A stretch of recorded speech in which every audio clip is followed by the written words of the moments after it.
दोस्तों अगर आप ट्रेडिंग में एक्सपर्ट बनना चाहते हैं तो आपको कैंडलस्टिक पैटर्न्स पता होना जरूरी है। और जब आपको पता होगा कि इस टाइप की कैंडल बनने के बाद शेयर की प्राइस ऊपर जाती है और इस टाइप की कैंडल बनने के बाद शेयर की प्राइस नीचे आती है, तो सोचिए इस नॉलेज का यूज करके आप कितना पैसा कमा सकते हैं। इसलिए इस एक वीडियो में मैं आपको 6 कैंडलस्टिक पैटर्न्स बताने जा रहा हूं जिनका यूज करके आप पता लगा सकते हैं कि शेयर की प्राइस ऊपर जाएगी या नीचे। और ये सब कुछ मैं आपको बिल्कुल फ्री में सिखा रहा हूं, जबकि इस टाइप का कंटेंट बहुत सारे लोग पेड कोर्स बनाकर बेचते हैं।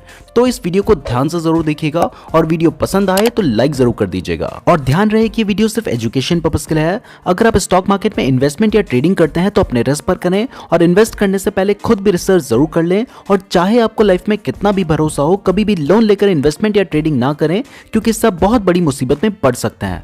चलिए दोस्तों, अब हम सभी इंपॉर्टेंट कैंडलस्टिक पैटर्न्स को समझते हैं। सो दोस्तों, इस वीडियो में हम जिन भी कैंडलस्टिक पैटर्न्स के बारे में बात करने जा रहे हैं, उन सभी कैंडलस्टिक पैटर्न्स का नाम आपको भी स्क्रीन पे नजर आ रहा होगा।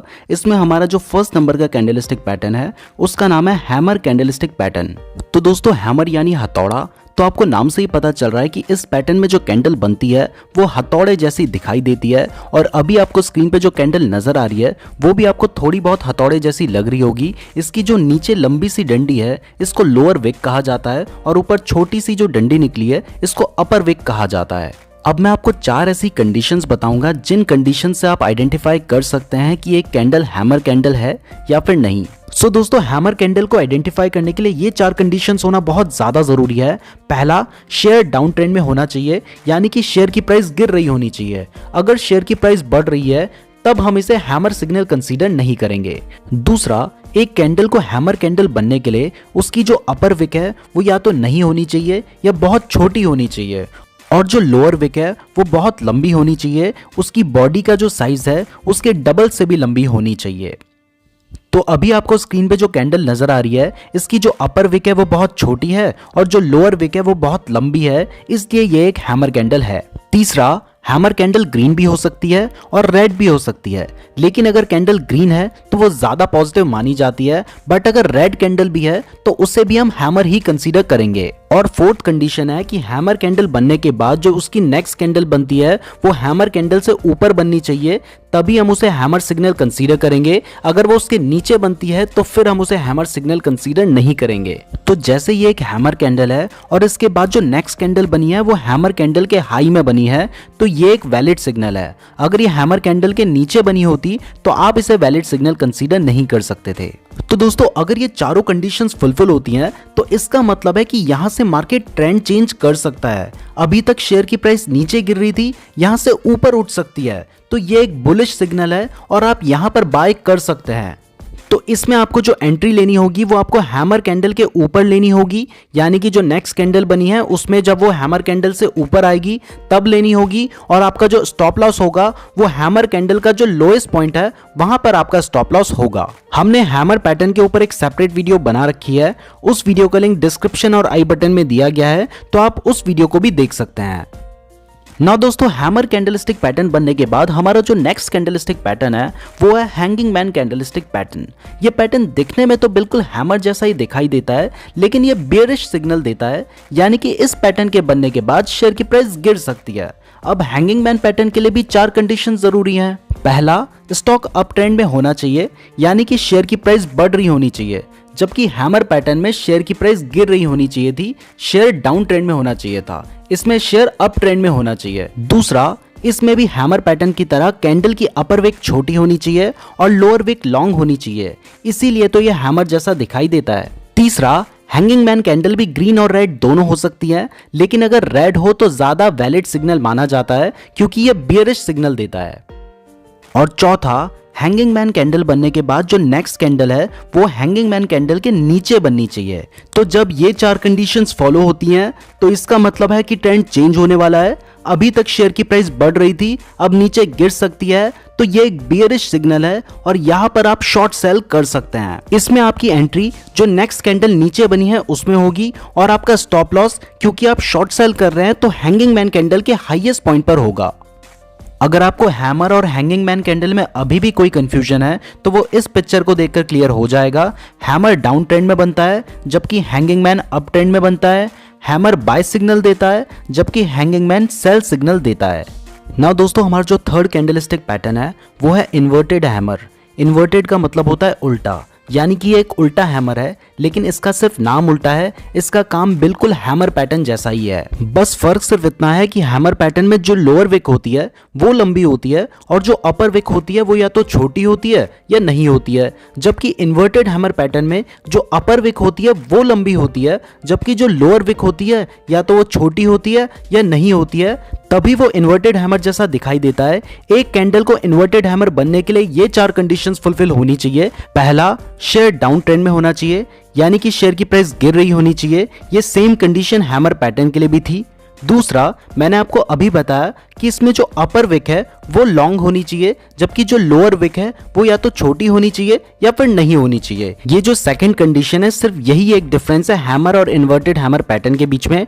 थर्ड कंडीशन भी हैमर पैटर्न की तरह सेम है, चाहे ये ग्रीन हो चाहे ये रेड हो, इससे कोई फर्क नहीं पड़ता, लेकिन अगर ग्रीन होगी तो ज्यादा वैलिड सिग्नल होगा। और फोर्थ कंडीशन है कि इन्वर्टेड हैमर कैंडल बनने के बाद जो नेक्स्ट कैंडल बनती है वो इन्वर्टेड हैमर कैंडल से हाई बननी चाहिए।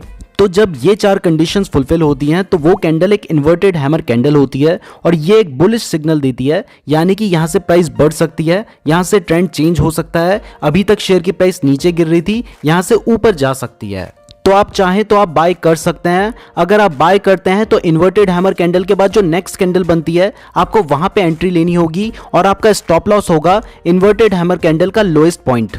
ना दोस्तों, हमारी जो 4th नंबर की कैंडल है इसका नाम है शूटिंग स्टार। ये दिखने में बिल्कुल इन्वर्टेड हैमर जैसी ही दिखाई देती है, बस फर्क सिर्फ इतना होता है कि ये अप ट्रेंड में बनती है और बियरिश सिग्नल देती है, जबकि इन्वर्टेड हैमर डाउन ट्रेंड में बनती है और बुलिश सिग्नल देती है।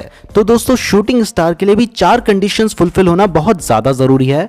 पहला, स्टॉक अप ट्रेंड में होना चाहिए, यानी कि शेयर की प्राइस बढ़ रही होनी चाहिए, उसके बाद शूटिंग स्टार कैंडल बने, जबकि इन्वर्टेड हैमर में शेयर की प्राइस गिर रही होनी चाहिए थी और स्टॉक डाउन ट्रेंड में होना चाहिए था। दूसरा, शूटिंग स्टार में जो अपर विक है वो लॉन्ग होनी चाहिए और जो लोअर विक है वो शॉर्ट होनी चाहिए, बिल्कुल इन्वर्टेड हैमर की तरह। तीसरा, शूटिंग स्टार कैंडल ग्रीन भी हो सकती है, रेड भी हो सकती है, लेकिन अगर रेड हो तो ज्यादा वैलिड सिग्नल माना जाता है क्योंकि ये एक बियरिश सिग्नल दे रहा है। और चौथा, शूटिंग स्टार कैंडल बनने के बाद जो नेक्स्ट कैंडल बनती है वो शूटिंग स्टार कैंडल से नीचे बननी चाहिए, तभी हम कंफर्म हो सकते हैं कि इसके बाद शेयर की प्राइस नीचे गिर सकती है। तो दोस्तों, अगर ये चारों कंडीशन फुलफिल होती हैं तो आप शेयर को बेच सकते हैं या फिर शॉर्ट सेल कर सकते हैं, क्योंकि ये एक बियरिश सिग्नल देता है और इससे पता चलता है कि इसके बाद शेयर की प्राइस नीचे गिर सकती है। अगर आप शॉर्ट सेल करते हैं तो शूटिंग स्टार कैंडल के बाद जो नेक्स्ट कैंडल बनेगी आपने वहां पे एंट्री लेनी होगी और आपका स्टॉप लॉस होगा शूटिंग स्टार कैंडल का जो हाईएस्ट पॉइंट है वहां पर। नाउ दोस्तों, हमारा जो 5th कैंडलस्टिक पैटर्न है वो है बुलिश एनगल्फिंग। इसके नाम से ही पता चल रहा है कि ये बुलिश सिग्नल देती है। तो जब भी कभी मार्केट डाउन ट्रेंड में होता है और डाउन ट्रेंड में एक ऐसी रेड कैंडल बनती है और उस रेड कैंडल के बाद एक ऐसी ग्रीन कैंडल बनती है जो कि फर्स्ट रेड कैंडल को पूरा एनगल्फ कर लेती है, यानी कि कवर कर लेती है, तो ये होता है बुलिश एनगल्फिंग। इसमें हमारी जो सेकंड ग्रीन कैंडल है वो फर्स्ट कैंडल के नीचे ओपन होती है और फर्स्ट कैंडल के ऊपर क्लोज होती है, तभी ये फर्स्ट कैंडल को पूरा कवर करेगी। तो जब भी कभी इस तरीके का पैटर्न बनता है तो इसे बुलिश एनगल्फिंग कहते हैं और इसका मतलब होता है कि यहां से शेयर की प्राइस बढ़ सकती है, तो आप यहां पे बाय कर सकते हैं, पोजीशन ले सकते हैं। अगर आप बाय करना चाहते हैं तो इस ग्रीन कैंडल के बाद जो नेक्स्ट कैंडल बनेगी आपको वहां पे बाय करना होगा। वो कैंडल इस ग्रीन कैंडल के ऊपर बननी चाहिए और आपका जो स्टॉप लॉस होगा वो ग्रीन कैंडल का जो लोएस्ट पॉइंट है वहां पर होगा, आपको स्क्रीन पे नजर आ रहा है।